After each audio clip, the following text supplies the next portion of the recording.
యేసుక్రీస్తు ప్రభువు ఈ లోకాన్ని మొట్టమొదటికి ఎలా వచ్చారు? ఎలా వచ్చారు? చంటి పిల్లడు. తల్లి కడుపులో మనం ఎలా పుట్టామో ఆయన అలాగే పుట్టారు.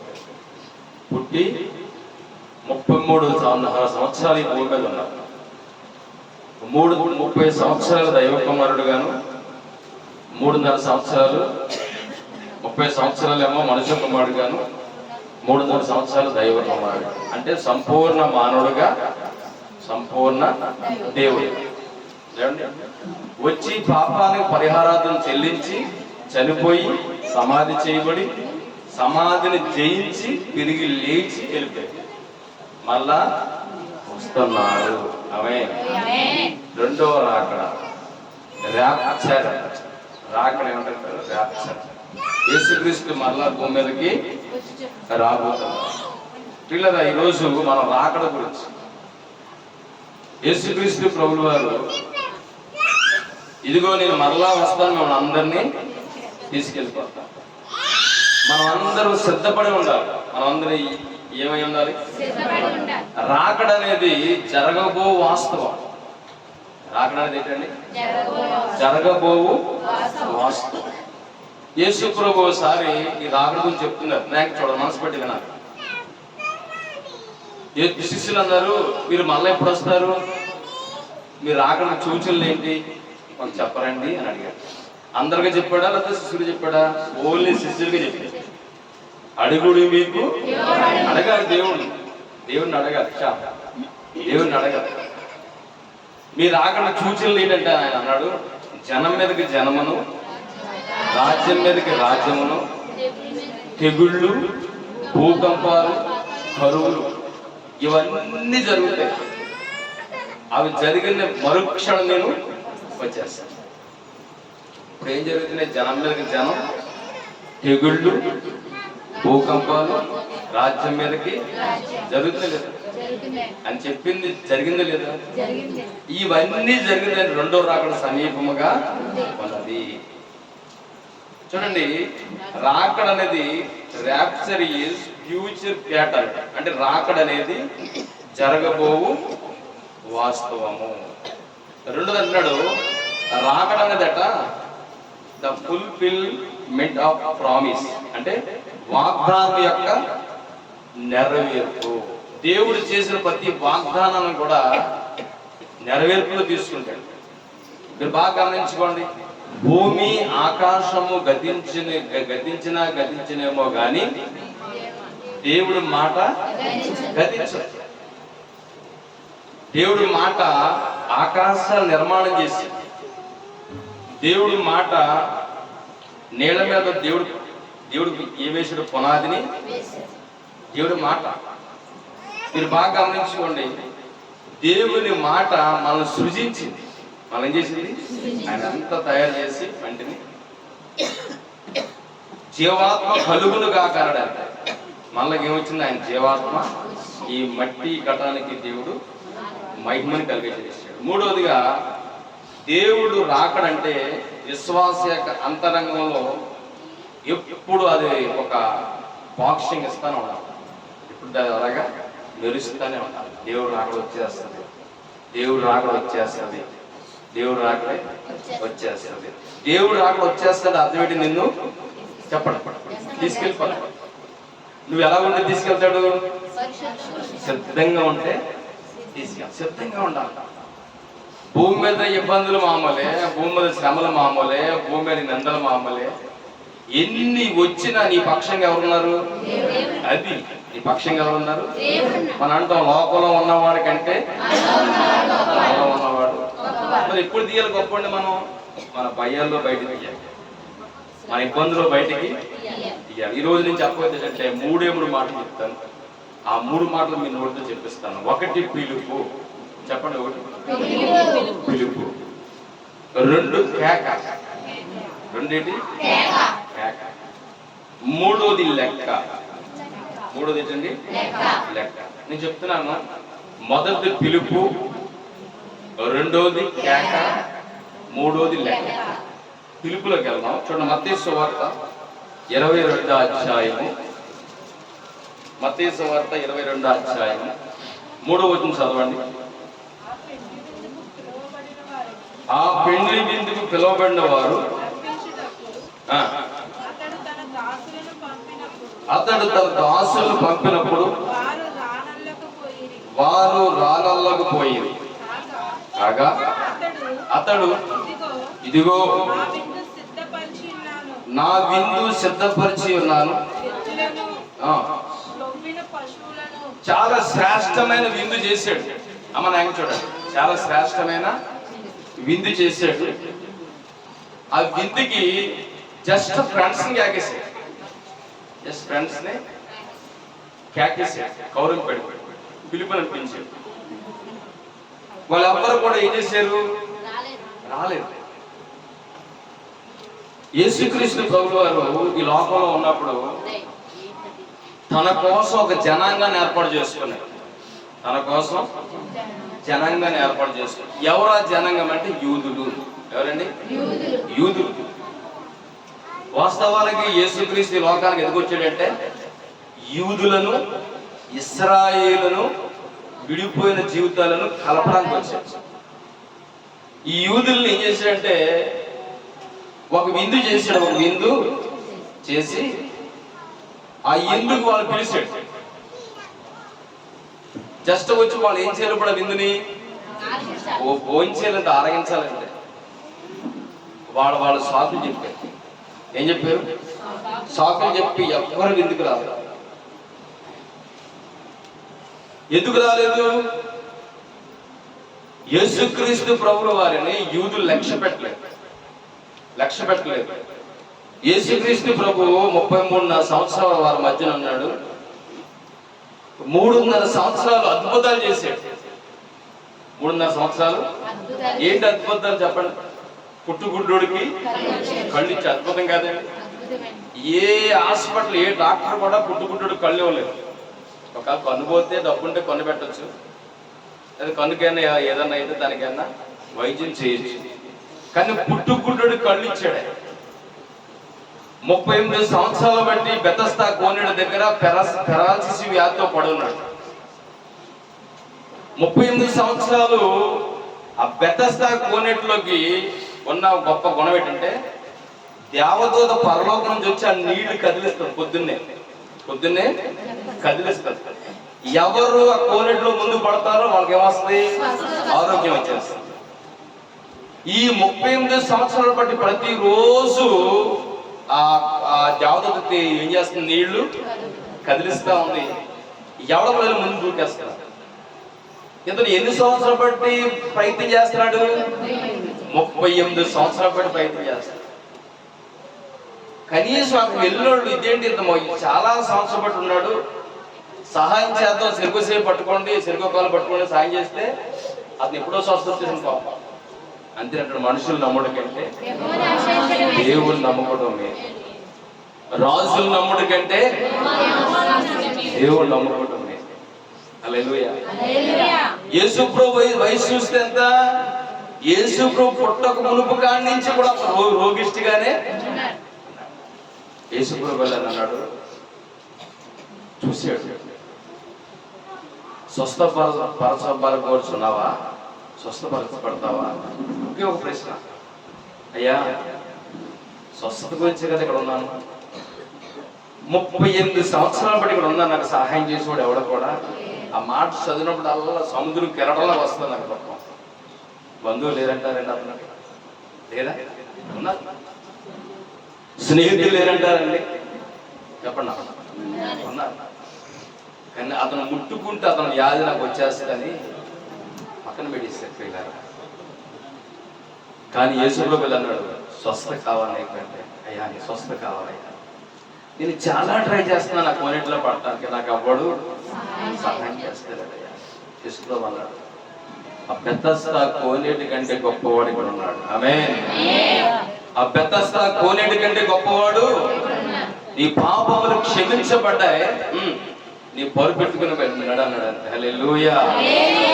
వెంటనే అతను స్వస్థత చేసింది. ఆమేన్. చూసారా, యేసు మాటలు ఏముంది? చెప్పలేముంది?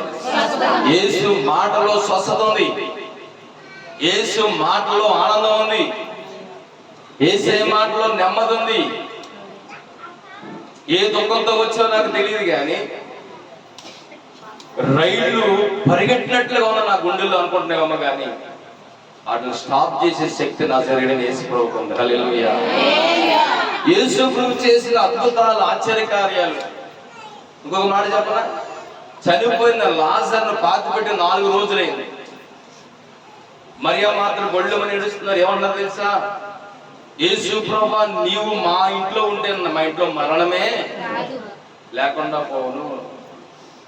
నువ్వు ఏదో సువార్త దూరంగా వెళ్ళిపోయావు, మా తమ్ముడికి వ్యాధి వచ్చింది, చచ్చిపోయాడు, పాతి పెట్టాం అని ఏడుస్తుంటే యేసు ప్రభు కూడా వాళ్ళతో కూర్చుని ఏం చేశాడు? ఏడ్చాడు. శరీరధారిగా దేవుడు మానవుతో కూర్చొని ఏడుస్తాడంటారా? ఏడుస్తాడా? ఏడ్చాడా? ఎందుకు ఏడ్చాడు? శరీరధారిగా ఉన్నాడు. ఏడ్చి ఆత్మలో బలపడి అన్నాడు, నా స్నేహితుడిని ఎక్కడ పెట్టారు? దేవుడు అంటే కరెక్ట్గా సమాధానం చెప్పాలి.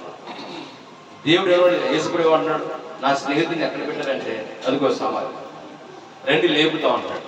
రండి అలా అక్కేమన్నా తెలుసా? వద్దు 4 రోజులు అయిపోయి చచ్చిపోయి కొంపు వచ్చేస్తాడు. మా అత్త విశ్వాసం నమ్ముట నీ వల్ల నమ్మిన వారి సమస్తము నమ్ముతాను ప్రభా, పునరుద్ధరణ మళ్ళీ వస్తావు కదా, వెళ్ళిపోయి మళ్ళీ వస్తావు కదా, అప్పుడు లెగిస్తాడని తెలుసు. లేదు ఇప్పుడే లెగిస్తాడు. నమ్ముట నీ వల్ల అయితే వెళ్ళేమో లాజరు బయటికి బిగ్గరగలడట, సమాధిలోంచి బయటికి. ఇలాంటి అద్భుత కార్యాలు చేసిన దేవుడు కళ్ళారా చూశారు యూదులు. కానీ వాళ్ళు ఏం చేశారంటే యేసు ప్రభుని ఒప్పుకోలేదు. యేసు ప్రభు ఏం చేశారు? ఒప్పుకునేవాడైతే ఆయన విందు చేసినట్టు ఏం చేస్తారు?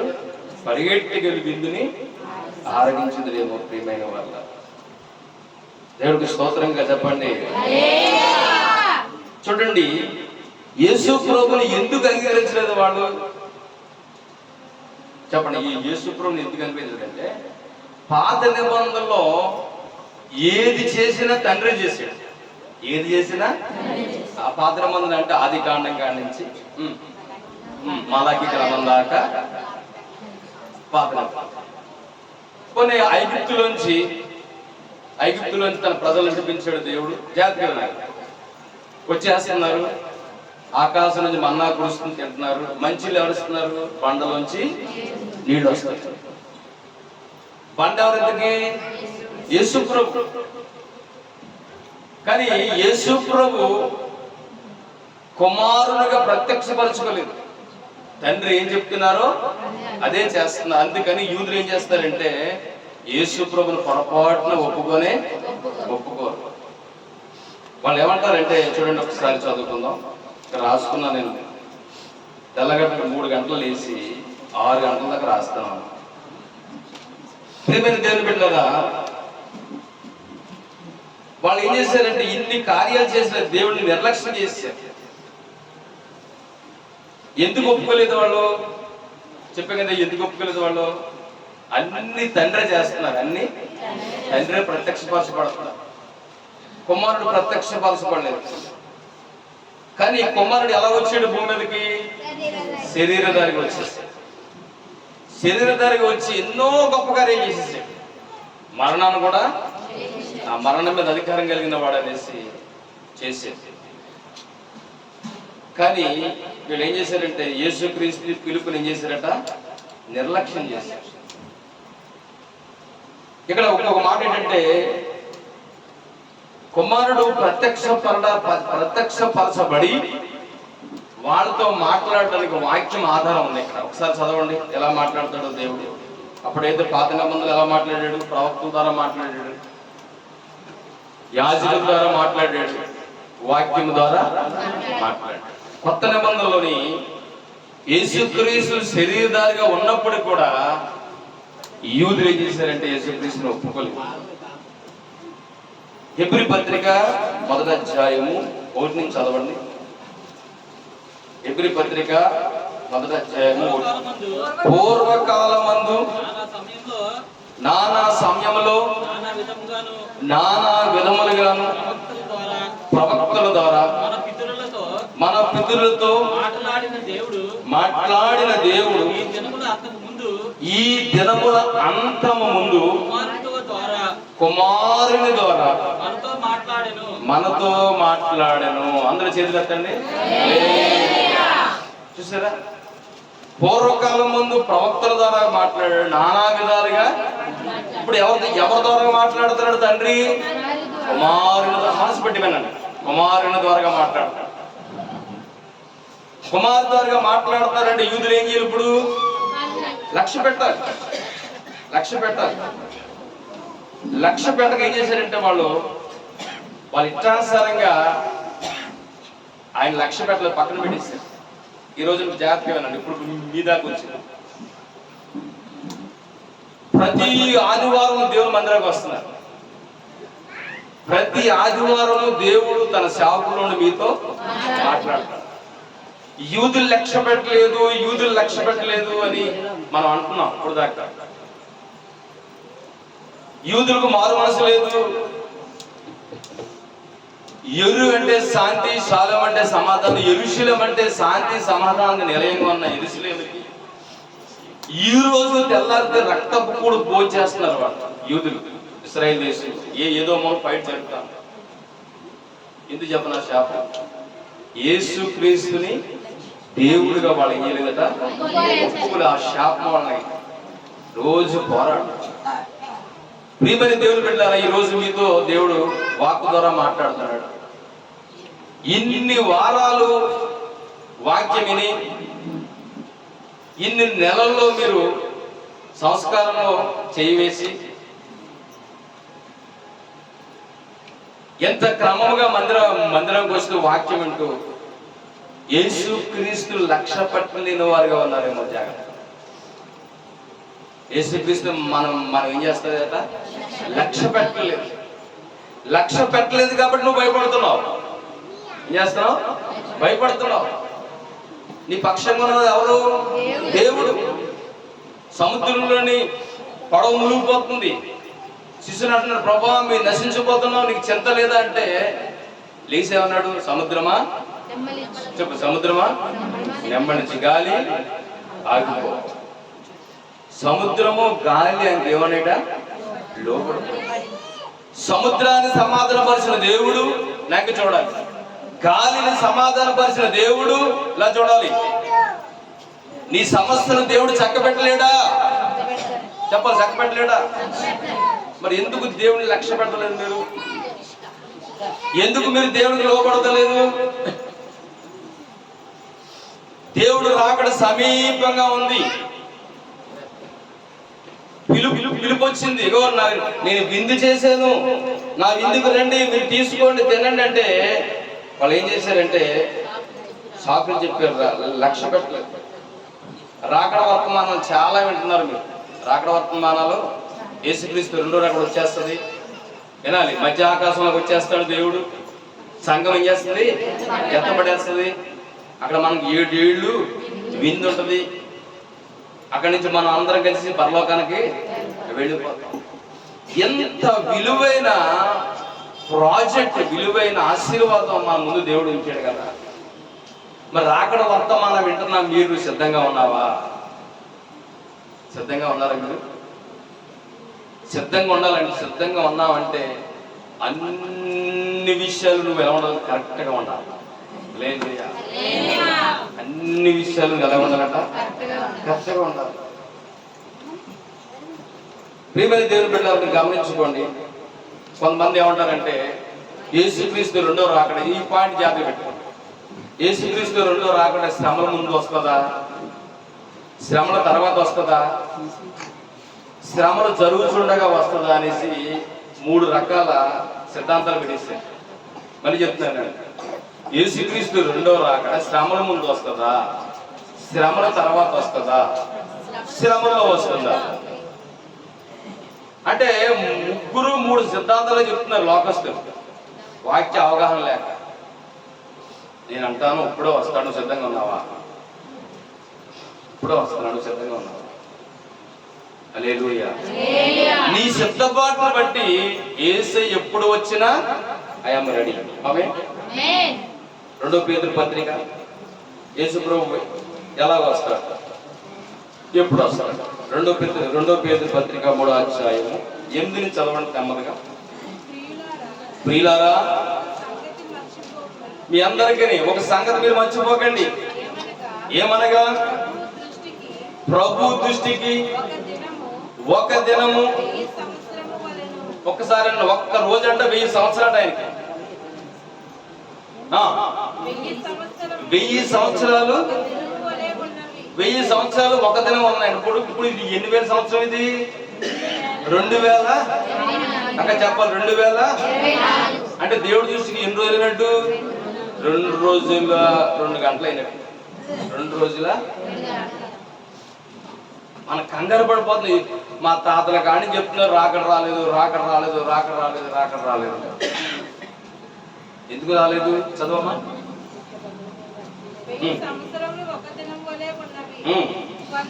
కొందరు ఆలస్యమని ఎంచుకున్నట్లు ప్రభువు తన వాగ్దానమును గూర్చి ఆలస్యం మాట ఇచ్చిన వాడు ఆలస్యం చేయువాడు కాదు, కానీ ఎవడును అదిగో ఎవ్వరు నశింపకూడదని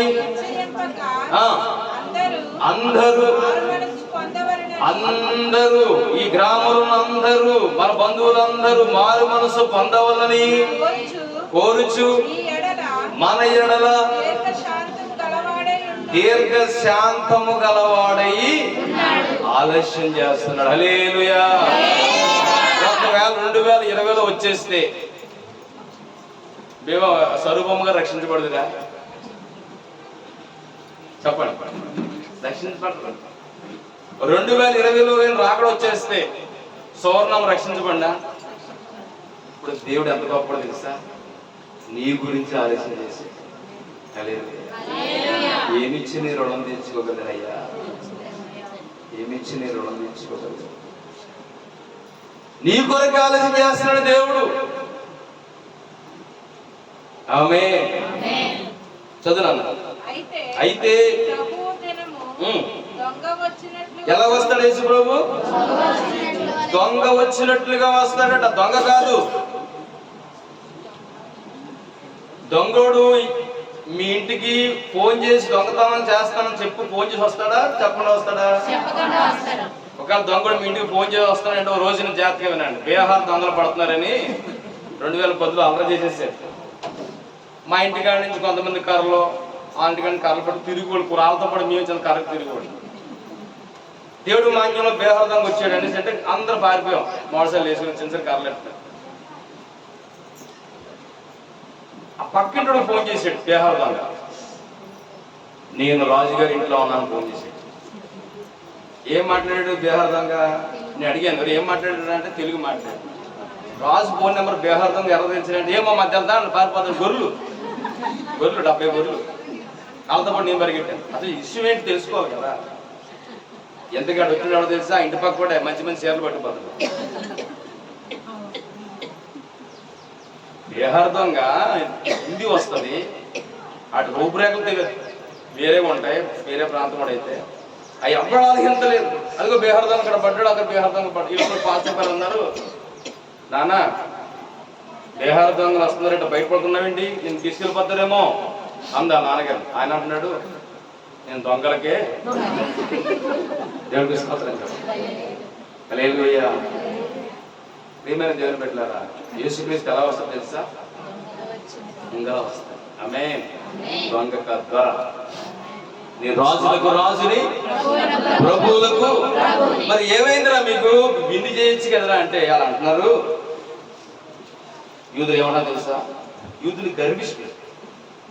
గర్వం ఉన్నవాడు ఎవరికి వాక్యం లోనికి వెళ్తుంది. మీకు అర్థమవుతుందా? కొంతమంది గర్వం ఉంటాయి. కుల గర్వం, చదువు గర్వం, కొంచెం బాగా అందంగా ఉంటే అందం గర్వం, పదవి ఉంటే పదవ గర్వం.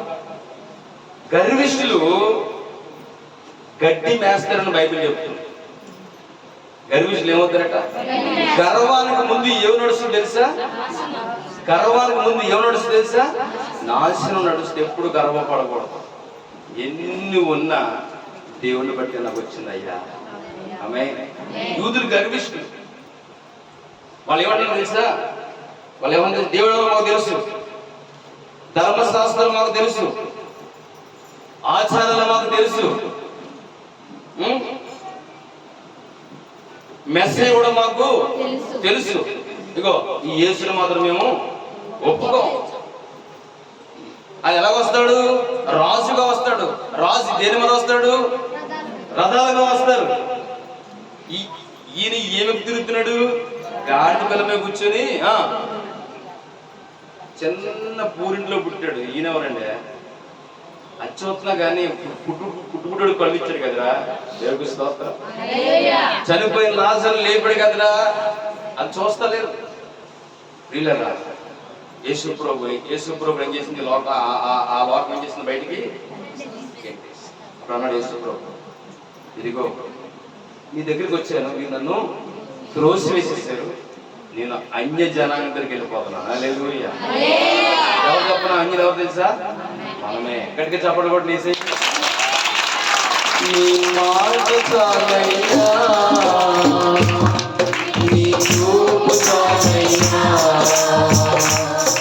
నీ తోడు చాలయ్యా, నీ నీడ చాలయ్యా, నీ ఉండే నాకు చాలు యేసయ్యా,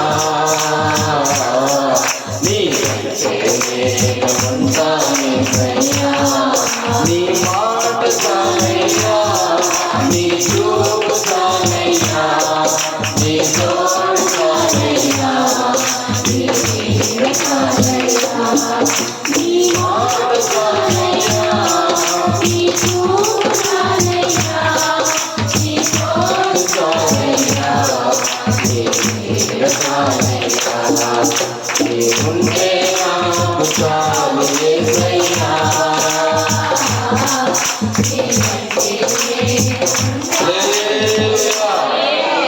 ఇన్ని కార్యాలు చేసిన యేసుని విడిచిపెట్టింది. ఇంకొక మాట అర్థం చేస్తాను, మీ జీవితంలో యేసుప్రభు ఎన్ని కార్యాలు చేశాడు? కానీ లక్ష్య పెడుతున్నారు యేసుప్రభుని? లక్ష్య పెడుతున్నారా? అవసరానికి యేసుప్రభుని వాడుకుంటా. అవసరానికి ఇలా అంటున్నాను, బాధపడతాను. అవసరానికి యేసుప్రభుని ఏం చేస్తున్నారు? Use and throw. ఈ కార్యానికి ఉపయోగపడ్డా తర్వాత కలుగుతాం ప్రాబ్లం. నీ జీవితంలో ఎన్నోసార్లు చేసి నీ మనస్సాక్షిని అడుగు, యేసు ప్రభుని వాడుకొని నా ఇంట్లో సౌకర్యం చేశావు, థ్యాంక్ యూ, తర్వాత కలుగుతావు. వెళ్ళిపోయి తల దించుకుని మౌనంగా వెళ్ళిపోతున్నాడు యేసు. నీ మీద ఫైట్ చేసే దేవుడు కానీ నిన్ను విడిచిపెట్టాడు. హల్లెలూయా. పిలుపు, నీ పిలుపు ఎంత విలువైందో ఈ ప్రపంచానికి తెలియదు. యేసు ద్వారా నీకు వచ్చిన పిలుపు నీ కుటుంబానికి తెలియదు. యేసు ద్వారా నీకు వచ్చిన పిలుపు నీ బంధువులకు తెలియదు. దేవుని పెట్టాలి. నీ పిలుపు ఎక్కడికంటే చెప్పడం, దానికి నువ్వు నిర్లక్ష్యం చేయకూడదు. హల్లెలూయా. హల్లెలూయా. ఒక మాట చదవండి, మత్తయి సువార్త 22వ అధ్యాయం. ఆయన దొంగలా వస్తాడు, మనం కనిపెట్టుకును. మత్తయి సువార్త 22వ అధ్యాయం 4 నుంచి చదువుకుందాం.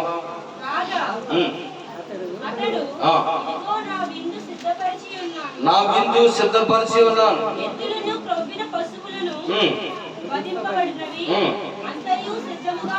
అంత సిద్ధంగా ఉన్న బలి చదివిన చాలు. రాజు ఉన్నాడట. ఆ రాజుకి ఒక్కడే కుమారుడు. ఆయన విందు సిద్ధపరిచి పిలుపునిచ్చాడు. ఎవ్వరు ఏం చేయలేదట? లక్ష్య పెట్టలేదు. ఏం చేయలేదట? లక్ష్య పెట్టలేదు. ఒక మాట చెప్తాను జాగ్రత్త. ఇంకొక 2 మాటలు ఉన్నాయి, చాలా ఈజీగా చేయాలి. కవిత్వం మీద మనం లక్ష్య పెడతాం. కవిత్వం మీద లక్ష్య పెడతాం. కవిత్వం అంటే మీరు పూల తోటలోకి వెళ్ళారు. ఆ పూల తోటలోకి వెళ్ళిన వెంటనే ఆ పువ్వులు మిమ్మల్ని ఏం చేసినాయి? రమ్మన్నే. మనం ఏమంటాం? వాహవా వాహవా. ఆ పువ్వులు మిమ్మల్ని చూసి ఏం చేసినాయి? చప్పట్లు కొట్టినాయి. అందులో ఒక పువ్వు వచ్చి మీకు మకరందం సాగించింది. మీరు వెళ్ళిపోతుంది ఆ పూలన్నీ ఈ గాలి పడుతున్నాయంటే అయ్యో కవిత్వం చెప్తుంది వెనకాల వాహ్ వా వాహ్ వా. పార్కులు చేస్తాం ఎవడన్నా కొంచెం మెట్లు గవ్వ దిగంటే వాహ్ వా వాహ్ వా. ఆడేదన్నా కొంచెం వెటకారంగా వంకరగా మాట్లాడితే దానికి ఒక కవిత్వం మీద లక్ష్య పెడుతున్నాం కానీ రెండో రాకడ మీద ఎవరు కూడా రెండో రాకడ పరిస్థితి ఎలా చెప్పనా?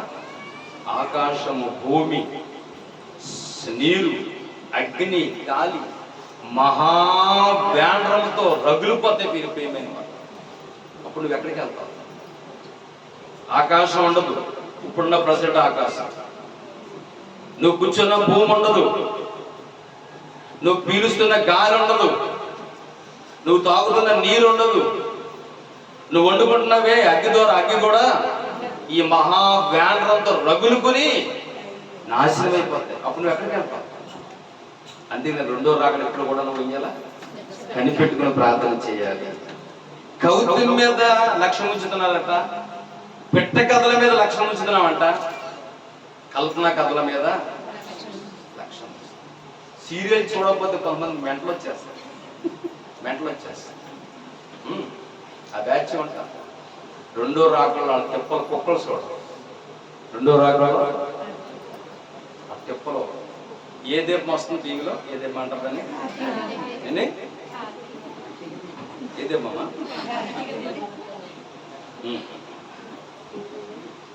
అవి చూడకపోతే కొంతమందికి నిద్ర పట్టదు. కానీ ఊటి ఊటి ఊటి నెమ్మదిగా మానే హల్లెలూయా. అది మానేస్తే యేసు మీ ఇంటికి వస్తారు. కల్పనా కథలు దురద చెవులు గలవారై, ఏ చెవులు గలవారై? దురద చెవులు గలవారై దేవుని మాటకి చెవినివ్వక దేనికి మాటిస్తున్నారు? పాపానికి. ఒకవేళ పాపానికి మాటిస్తే నువ్వేమవుతావు? రెండో రాకడలో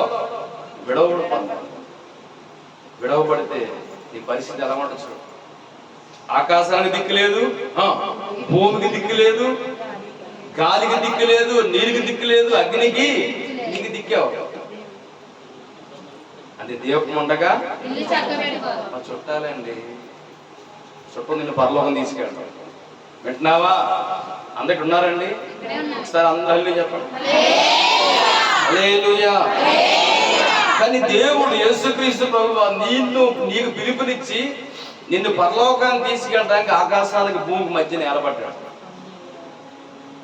ఆయనలో ఉన్న రక్తం అంతా భూమి ఒలికించబడతా ఉంటాం. కానీ తన దేహాన్ని చూసుకున్నాడా? నిన్ను చూశాడా? చెప్పాలి. అంత రక్త ప్రసవేదంలో కూడా నీ వైపే చూస్తాయి. నీ వైపే. ఎందుకు తెలుసా? నశించిన దానిని వెతికి రక్షించడానికి వచ్చినని చెప్పారు. వీళ్ళు ఎప్పుడైనా రెండో రాళ్ళ భయం కలుగున్నారా? భయం కలుగున్నారా? ఒకవేళ యేసుక్రీస్తు వచ్చేస్తే నేను ఆయనతో పాటు పరలోకం వెళ్ళిపోతాను అని సిద్ధపాటు కలిగి ఉండాలని తెలియజేస్తాను. క్షమాపణ హృదయం కలిగి ఉండాలి, పశ్చాత్తాపం కలిగి ఉండాలి. నా పాపాలు క్షమించబడ్డాయి లేదని ప్రతిరోజు నువ్వు ఏం చేయాలంట? రక్షించబడిన తర్వాత కూడా పాపం చేసేవాళ్ళంట. మాట చేత, క్రియ చేత, తలంపు చేత, ప్రవర్తన చేత, ఆలోచన చేత, నడక చేత, పడక చేత ఏదో రోజు పాపం. ఆ పాపానికి ఇరుగుడు ఏంటంటే ఈ రోజు నువ్వు తీసుకోకపోతున్నా రొట్టు యేసు శరీరం, యేసయ్య రక్తం. హల్లెలూయా. మొట్టమొదటి మాట ఏంటి చెప్పాలందరూ చెప్పాలి. రెండో మాట కేక. చూడండి మత్తయి సువార్త 25వ అధ్యాయం. మత్తయి సువార్త 25వ అధ్యాయం 6వ వచనం. అర్ధరాత్రి వేళ ఇదిగో పెండ్లి కుమారుడు అతన్ని ఎదుర్కొని రండి అని కేక వినబడెను. అప్పుడు ఆ కన్యకలందరూ లేచి తమ దివిటీలను చక్కపరుచుకొని గాని బుద్ధి లేని 5 మంది కన్యకలు మా దివిటీలు ఆరిపోచున్నవి కనుక మీ దివిటీలో కొంచెం నూనెను మాకివ్వుడని బుద్ధి గల వారిని అడిగాను. అందుకు బుద్ధిగల కన్యకలు మాకును మీకును ఇది చాలదేమో, కొనుక్కుని రండని కొనబోచుండగా వచ్చాను. సిద్ధపడి ఉన్నవారు అతనితో లోపలికి వెళ్ళిపోయారు. మిగతా 5 విడవబడ్డారు. దేవుని బిడ్డలారా, 10 మంది కన్యకలు వాడు. ఎంతమంది అండి? ప్రతిష్ట కలిగిన వాడు. కన్యత్వాన్ని కాపాడుకున్నారు, వాడు మనస్సుని కాపాడుకున్నారు, శరీరాన్ని కాపాడుకున్నారు, మాటను కాపాడుకున్నారు, చూపుని కాపాడుకున్నారు, దేహము దేవుని ఆలయంగా మార్చేసుకున్నారు. కానీ అందులో 5 మంది బుద్ధి గల కన్యకులు వినాలి, 5 బుద్ధికి లేని కన్యకులు. ఏమండి? 10 మంది రాకడ సిద్ధపడ్డారు, 5 బయట విడవబడిపోయారు. ఇది నిర్లక్ష్యం. ఇదట నూనె సరిపోద్దులే, నూనె సరిపోద్దులే. ఈ లోపల పెళ్లి కుమారుడు వచ్చి తలుపు చేస్తాడు మన లోపలికి. ఈ లోపల పెళ్లి కుమారుడు రావడం ఏంది? పెళ్లి కుమారుడు ఎవరికి?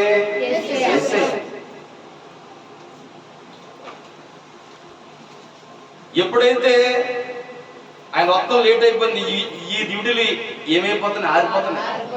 ఆరిపోతున్నాయి. అడిగారు, నూనె అడిగితే మాకు సరిపోదని చెప్తే ఆ కొట్టు అమ్ముతున్నారు, నూనె అమ్ముతున్నారు. ఆడెవరో నూనె వాళ్ళు ఎవరో, అదో ప్రార్థన గుంపు, వాళ్ళకి రాకూడదనే విచక్షణ జ్ఞానం కదా వాళ్ళకి లేదా. అందుకని ఎక్కడో అమ్ముకుంటాం ఏదో. వాళ్ళు కూడా వీళ్ళ దగ్గరికి వచ్చి ఉంటే వీళ్ళు కూడా సెలెక్ట్ అయిపోయి మొత్తం వాళ్ళందరికీ తెలిపోదు. ఎక్కడో బయట ఉన్నారు. ఆలస్యం, నిర్లక్ష్యం. చూడండి, చాలా మంది నిర్లక్ష్యం. వెళ్దాం, ఒక ఆదివారం వెళ్ళాం కదా చాలే, సరిపెట్టుకుంటాడు పాస్టర్. ఏం సరిపెట్టుకున్నాడు బాబు? ఆమె ఇంటికాడు చెప్పాలి. నువ్వు కరెక్ట్గా పాటిస్తే, నువ్వు కరెక్ట్గా దేవుళ్ళు పాటిస్తే నీ కుటుంబాన్ని నువ్వు ఏమి బలవంతం చేయగలదు. ఆయనే చేయబెట్టి తీసుకొచ్చి సంధిలో పెడతాడు. బుద్ధి కలిగిన కన్యకల వలె. కొండ మీద ప్రసంగంలో చివరిలో మాట చెప్పాడు దేవుడు. చదవన్న మాట, మత్తయి సువార్త 5వ అధ్యాయము 48వ వచనం. కొండ మీద అంటే ఎత్తైన స్థితి అని. మీ పరలోకపు తండ్రి పరిశుద్ధులు కనుక మీరందరూ ఎలా ఉండాలట? చెప్పండి, మీరందరూ ఎలా ఉండాలట? పరిశుద్ధులుగా ఉంటేనే పరలోకం వెళ్తాం. ఆమేన్. బాప్తిసం అంటే టికెట్ తీసుకుని నేను డోర్ ఉంటాను. ఇలా చూడండి, బస్సుకి ఏలబడుతుంటే కండక్టర్ ఒప్పుకుంటాడండి. ఎప్పుడు కుర్చీలో కూర్చుని బాబు, బస్సు ఆకుండా దిగితే ఏమంటాడు? పోతావా అంటాడంట. కొంతమంది ముసలోళ్ళకి కంగపడిపోతారు బస్సు దిగ. టికెట్ ఉన్నంత మాత్రాన నీ చైర్ ఒకటి ఉంటుంది, రిజర్వేషన్ చైర్. ఆ చైర్ దగ్గరికి వెళ్ళి కూర్చుంటేనే నీకు గమ్యానికి వెళ్తాం. హల్లెలూయా. ఈ బుద్ధి లేని కన్యకలు ఏం చేశారట? చెప్పండి, నిర్లక్ష్యం. రెండో రాకడ ఎవరైతే నిర్లక్ష్యం చేస్తారో వాళ్ళు విడవబడే ప్రమాదం ఉందని మీరు తెలియజేసుకుంటున్నాను. హల్లెలూయా. వాస్తవానికి వాస్తవ భక్తి వేరు, ముసుగు భక్తి వేరు. పశ్చాత్తాపం కలిగి ఉండాలి. ఇప్పుడు ప్రభా అప్పుడు ప్రార్థన చేస్తాను, నీ రాకడ మేము ఎత్తబడే గుంపులో మేము ఉండాలి ప్రభా. మా కుటుంబం విడవబడకూడదు ప్రభా, మా బిడ్డలు విడవబడకూడదు ప్రభా. ఎప్పుడైతే నువ్వు అలా ప్రార్థన చేస్తావో తప్పనిసరిగా నువ్వు ఎత్తబడతావు, నీ కుటుంబము ఎత్తబడతావు. దేవుడికి స్తోత్రం చెప్పండి. పిల్లరా చూడండి, లాజరు ధనవంతుడు. లాజరు ఎలా ఉన్నాడు? కురుపులు, ఒళ్ళంతా కురుపులు. ధనవంతుడు హ్యాపీగా ఉన్నాడు. లాజరు చనిపోయాడు, ధనవంతుడు. లాజరు చనిపోతే కనీసం సమాధి చేసే దిక్కులేదు. ధనవంతుడు చనిపోతే చాలా గొప్పగా సమాధి చేశాడు. కానీ లాజరు ఎక్కడ ఉన్నాడు? ఎత్తబడ్డాడు. హల్లెలూయా. తండ్రి రొమ్మును కూర్చొని నెమ్మది పొందుకుంటున్నాడు. ధనవంతుడు ఎక్కడున్నాడు? పాతాళానికి వెళ్ళిపోయాడు. నువ్వు ఎత్తబడే గుంపులో ఉండాలంటే నీ కురుపులను చూసుకోకూడదు, నీ శ్రమలను చూసుకోకూడదు, నీ ఇబ్బందులను చూసుకోకూడదు. దేవుడు అనుమతి లేకుండా ఇబ్బంది రాదు, దేవుడు అనుమతి లేకుండా తెగులు రాదు. వింటున్నారా? దేవుడు అనుమతి లేకుండా కరువు రా. దేవుడు అనుమతించాడు. ఎందుకు? నీకు పాఠం నేర్పుతాయి. హల్లెలూయా. అప్పుడు అన్నాను, దేవుడే ఇస్తాడు, దేవుడే తీస్తాడు. దేవుడు మనకి వెలుగు కలిగి ప్రార్థన చేయాలి. ఏదో వస్తున్నాం ఆదివారం చెప్తున్నాడు పోతున్నాడు అంటే కాదు, కానీ దేవుడు నువ్వు ప్రతి విషయంలో కృతజ్ఞతలు కలిగి ఉండాలి. దేవుడికి స్తోత్రం కలిగి ఉండాలి. హల్లెలూయా. చూడండి, మొదటి తిమోతి పత్రిక 6వ అధ్యాయము 18-19 వచనాలు చదవండి. మొదటి తిమోతి 6వ అధ్యాయం 18-19. వాస్తవమైన జీవమును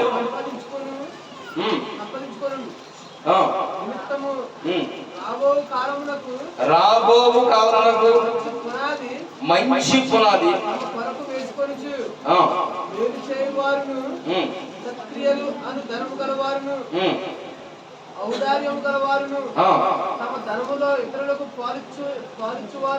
మంచి పునాది వేసుకోవాలి భక్తిలో. ఏ పునాది వేసుకోవాలండి? మంచి పునాది వేసుకోవాలి. ఎందుకంటే పునాది బాగుంటే ఇల్లంతా ఎన్ని అంతస్తులు కట్టుకోవచ్చు. పునాదే లేకపోతే ఇసుక మీద కట్టిన ఇల్లు ఏమైందండి చెప్పండి? వాదుతే బండ వేసిన పునాది ఏట్లకైనా తట్టుకుంటాం. మీరు బండ వేసిన పునాదులు అంటారు. హల్లెలూయా. భయపడకూడదు. నువ్వు ఇక్కడ దానివేమి, నువ్వు ఇక్కడ వాడుకు కాదు, నువ్వు పరలోక సంబంధమైన వాడివి. పిలుపు. రెండోది, కేక నిర్లక్ష్యం చేశారు, విడవబడ్డారు. నీ పరిస్థితి ఏంటి? విడవబడే గుంపులో ఉంటావా, ఎత్తబడే గుంపులో ఉంటావా? ఒకసారి జ్ఞాపకం చేసుకో. మూడోది లెక్క. మూడోది ఏంటండి? ఎత్తబడాలంటే పరిశుద్ధాత్మ నింపుదల ఉండాలి. ఏముండాలండి? సంఘాన్ని విడిచిపెట్టకూడదు. ఒక్కొక్కడు ఒక్కో రకమైన బోధ చేస్తున్నారు, దుర్బోధ చేస్తున్నారు. ఒకడు అల్లుని చెప్పొద్దు అంటాడు, అర్థమైంది? ఒకడు చప్పడకూడదు అంటాడు. ఒకడేమో స్త్రీలు ప్రార్థన చేయకూడదు అంటాడు. సమర స్త్రీ ఎవరండి? స్త్రీ. ఒక పట్టణాన్ని ఏం చేసిందండి? ఆవిడ దేవుని సంపాదించేసింది. అందుకనే దుర్బోధల వైపు మనము వెళ్ళకూడదని తెలియజేసుకుంటున్నారు. హల్లెలూయా. పరిశుద్ధాత్మ నింపుదల కొరకు ప్రతిరోజు గంట సేపు కృతజ్ఞతాస్తుతులు స్తోత్రాలు చెల్లించాలి. మూడవది లెక్క. 2 కొరింథీ పత్రిక 5వ అధ్యాయం తరగతి ఈ మాట చెప్పి పూర్తి చేస్తారు. 2 కొరింథీ పత్రిక 5వ అధ్యాయం 10వ వచనం చదవండి.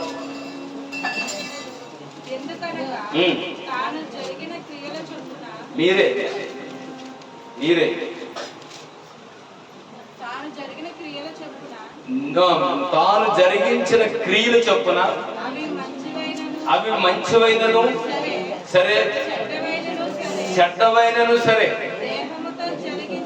దేహముతో జరిగించిన వాటిని ఫలమును ప్రతి వాడు పొందినట్లును మనమందరము లెక్క అప్పచెప్పాలి. మంచివైనా సరే, చెడ్డమైనా సరే ఒక రోజున బయలుపరచబడతాం. రహస్యంగా తప్పు చేస్తాం, రహస్యంగా బూతులు ఆడతాం, రహస్యంగా అబద్ధాలు ఆడతాం, రహస్యంగా దొంగతనం కూడా చేస్తాం. ఒకసారి ప్రపంచం అంతా సూర్య చూపుతాడు దేవుడు. లెక్క అప్పచెప్తాం. ఒకవేళ ఇప్పుడు దాకా చిన్న చిన్న పొరపాటు జరిగినాయేమో, అవన్నిటిని దేవుడు క్షమించిన కాక మోకరించి ప్రార్థన చేస్తే దేవుడు నేను కనికరిస్తాను. యేసుక్రీస్తు అంత గొప్ప దేవుడు తెలిసిన ప్రతి నెల నీకు ఏమిస్తున్నాడు? తన శరీరాన్ని, తన రక్తాన్ని ఇస్తాడు. హెబ్రీ పత్రిక 13వ అధ్యాయం 17వ వచనం త్వరగా. హెబ్రీ పత్రిక 13వ అధ్యాయం 17వ వచనం. మీ పైన నాయకులు ఉన్నవారు లెక్క అప్పచెప్పవలసిన వారిగా మీ ఆత్మలను కాయిచున్నారు. ఆ పని చేసిన ఎడల మీకు నిష్ప్రయోజనము కనుక దుఃఖముతో గాక ఆనందముతో చేయనట్లు ఆ మాట విని లోబడి ఉండండి. మీ నిమిత్తం ఏం చేయాలి? లెక్క మా లెక్క మీ అప్పచెప్పుకోవాలా? మీ లెక్క కూడా దేవుడికి అప్పగించి లోపడాలి. లెక్క ప్రతి మాట లెక్క చెప్పాలి. హల్లెలూయా. పిలుపు, కేక, లెక్క. చివరిగా ఆ లెక్క ఎవరు చెప్పారు చూడండి. యేసుక్రీస్తు ప్రభు లోక సువార్త 23వ అధ్యాయం 44 చదువుకుందాం. లోక సువార్త 23వ అధ్యాయం. అప్పుడు రమారమి మధ్యాహ్నమాయను. అది మొదలుకొని 3 గంటల వరకు ఆ దేశమంతటి మీద చీకటి కమ్మెను. సూర్యుడు మరుగైపోయాడు. గర్భాలయం తెర మధ్యన చెరిగిపోయాను. అప్పుడు యేసు గొప్ప శబ్దంతో కేక వేసి, తండ్రి తండ్రి నీ చేతికి నా ఆత్మ అప్పగించుకున్నానని ఆయన ఇలాగే చెప్పి ప్రాణము విడిచాను. యేసుప్రభు లెక్క సరిపోయింది. యేసుప్రభు లెక్క ఏ తండ్రి అయితే కుమారుని భూమి పంపాడు, ఏం చెప్పాడు అదే చేశాడు. మరణానికి ముందు లోక పాపం అంతా ఆయన మీకు వచ్చినప్పుడు తలలో నరాలు పగిలిపోయిన యేసుప్రభు రక్తము గొప్ప చెమట బిందుగా 1,000,000 మందిలో ఒక వస్తా రోగం. ఆ రోగం యేసేకి వచ్చింది. నీకు రావాల్సిన రోగం ఎవరికి వచ్చింది? రక్తము తవలోంచి కారుతా ఉంటే అప్పుడు అడిగాడు, నా గురించి ప్రార్థన చేయరా, నా గురించి ప్రార్థన చేయరా అన్నాడు. చేశారా? కడుపునొప్పి. తండ్రికి మొరపెట్టాడు. తండ్రికి పరలోకల దూత వచ్చి ఆయన్ని బలపరిచాను. హల్లెలూయా. అక్కడ బలపరచబడ్డాడు. ఎప్పుడైతే అంతా అయిపోయింది, నాకు ఇచ్చిన పని సమాప్తం, లెక్క చెప్పేసాడు. గట్టిగా కొట్టాడు, తండ్రి నా ఆత్మ నీ చేతికి ఆయన లెక్క సరిపోయింది. మరి నీ లెక్క ఏంటి? నీ లెక్క ఎలా ఉంది? యేసయ్య పిలుస్తున్నాడు. రెండోది కేకేస్తున్నాడు. మూడో లెక్క చెప్పమన్నాడు. ఒకవేళ ఎన్నట్లు కరెక్ట్గా ఉంటాయి, తప్పనిసరి రెండో రాకడలో మహిమా మేఘం లోక బాంధాలు, ఈ లోక పరిస్థితులు ఏమి నేను ఆపడు. అందుకని యేసు వైపు చూద్దాం. నల్లవలసండి. యేసయ్య లెక్క సరిపోయింది. నీ లెక్క సరిపోయిందా? మరి ఒక్కసారి నీ ఆత్మను, నీ మనస్సాక్షిని ప్రార్థన చేసుకోమా. ఎవరు మాట్లాడతారు? దయచేసి ఎవరు మాట్లాడతారు ప్లీజ్. సైడ్కి వెళ్ళిపోతారు కదా. యేసయ్యా, నీ రెండో రాకడలో ఎన్నో మర్మాలతో మాట్లాడారు. నీ పిలుపునిచ్చే ఎవరిని నిర్లక్ష్యం చేశారు, ఎవరు రాలేదు ప్రభు. కేక వేసావు తండ్రి, పెండ్లి కుమారుడు ఎవరు రాలేదు. ఆయన బుద్ధి లేని కన్యకలా ఉన్నామేమో, బుద్ధి కలిగిన కన్యకల వలె మమ్మల్ని మార్చండి ప్రభు. ఒకసారి నన్ను జ్ఞాపకం చేసి యేసు ప్రభు లెక్క సరిపోయింది. ప్రియమైన వాళ్ళు, యేసు ప్రభు లెక్క సరిపోయింది. అయ్యా నా లెక్క ఎలాగదు ప్రభు, అయ్యా నా లెక్క పరిస్థితి ఏంటి? కిషోర్ తండ్రి నువ్వు సహాయం చేయండి ప్రభు. అయ్యా నీ సహాయం కొరకు ఎదురు చూస్తున్నాను ప్రభు, ప్రార్థన చేస్తున్నాను. యేసయ్యా నీకు స్తోత్రాలు తెలియజేస్తున్నాను.